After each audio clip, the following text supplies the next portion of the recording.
2024 সালে ছাত্র জনতার গণ অভ্যুত্থানে সকলেই যারা শহীদ হয়েছেন, যারা দেশকে রক্ষায় কোনো কিছুর বিনিময় নয়, কেবলমাত্র তাদের অধিকারকে প্রতিষ্ঠা করার লক্ষ্যে বাংলাদেশ যে একটি দাস রাষ্ট্রে পরিণত হয়ে গিয়েছিল, সেখান থেকে উত্তরণ ঘটানোর জন্য তারা রাজপথে নেমে এসে বুকের তাজা রক্ত ঢেলে দিয়েছিলেন।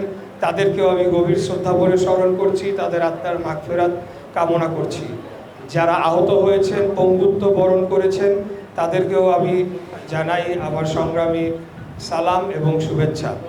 1971 সাল থেকে 2024 সাল পর্যন্ত যতগুলো গণতন্ত্র পুনরুদ্ধারের আন্দোলন হয়েছে, সেই আন্দোলনে সকলেই যারা আত্মাহুতি দিয়েছেন, যারা জীবনকে উৎসর্গ করেছেন, তাদেরকেও আমরা গভীর শ্রদ্ধা ভরে স্মরণ করছি এবং